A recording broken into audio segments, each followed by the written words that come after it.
Joy கிருசல்ட்டா Madhampatti Rangaraj தன்னை ஏமாத்திட்டதா சில நாட்களுக்கு முன்னாடி பிரஸ் மீட் கொடுத்திருந்தாங்க. அந்த பிரஸ் மீட்ல இந்த மாதிரி நான் கன்சீவ் ஆயிட்டதுக்கு பிறகுதான் என்ன மாதம்பட்டி ரங்கராஜ் விட்டுட்டு போயிட்டாரு. அவருடைய ஃபேமிலியில இருந்து அவரை யாரோ இன்ஃபுளுன்ஸ் பண்ணி தான் என்ன பிரிச்சுட்டாங்கன்னு சொல்லியிருந்தாங்க. அது மட்டும் இல்லாம எந்த ஒரு பிரச்சனையுமே இல்லாம திடீர்னு என்ன கோஸ்ட் அவுட் பண்ணிட்டு போயிட்டாருன்னு சொல்லியிருந்தாங்க. இந்த பிரச்சனையில சிஎம் மு.க. ஸ்டாலின் அவர்களை கூட அவங்க மென்ஷன் பண்ணி எனக்கு உதவி பண்ணுங்கன்னு அவங்க கேட்டிருந்தாங்க. இந்த நிலையில இப்போ இன்ஸ்டாகிராம் பக்கத்துல அவங்களுடைய கல்யாண வீடியோன்னு சொல்லி ஒரு சில கிளிப்பிங்ஸை அவங்க ஷேர் பண்ணிருக்காங்க.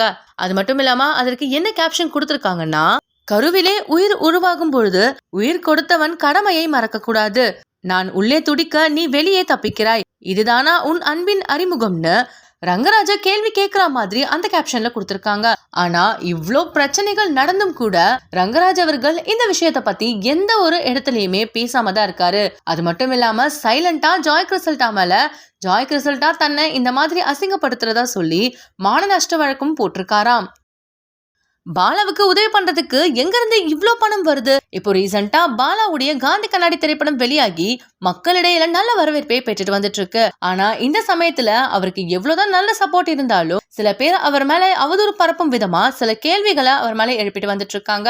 அதாவது பாலா தேடி தேடி போய் நிறைய பேருக்கு ஹெல்ப் பண்றாரு, அதுவும் லட்சக்கணக்குல ஆயிரக்கணக்குல பண்ணிட்டு வந்துட்டு இருக்காரு. ஆனா அவரால் எப்படி இவ்ளோ காசு உதவ முடியுது? அவருடைய சொந்த காசா இல்ல அவர் எந்த ஒரு பிக் ஷாட்டுக்கு பினாமியா இருக்காருன்னு பல பேர் கேள்வி எழுப்பிட்டு வந்துட்டு இருக்காங்க. இந்த கேள்விக்கு பதில் அளிக்கிற விதமா ரீசெண்டா கொடுத்திருந்த ஒரு பிரஸ் மீட்ல பாலா என்ன சொல்லிருக்காருன்னா, நான் எந்த ஒரு பிக் ஷாட்டுக்கும் பினாமியா இல்ல. எனக்கு பின்னாடி உண்மையா சொல்ல போனா மக்கள் மட்டும்தான் இருக்கீங்க, வேற யாரும் கிடையாது.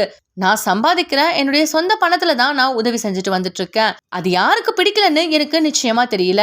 ஏன் இப்படி என் மேல இல்லாத அவதூறா பரப்புறீங்கன்னு பாலா அந்த வீடியோல கேள்வி கேட்டிருக்காரு.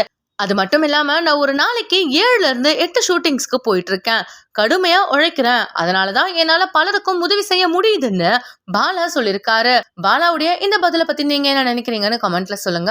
இந்த வீடியோ பிடிச்சிருந்தா லைக் அண்ட் ஷேர் பண்ணுங்க. மேலும் இந்த மாதிரியான ட்ரெண்டிங் மற்றும் சினிமா செய்திகள் பாக்குறதுக்கு நம்மளுடைய GLV ஸ்பாட்லைட் சேனலை சப்ஸ்கிரைப் பண்ணிக்கோங்க.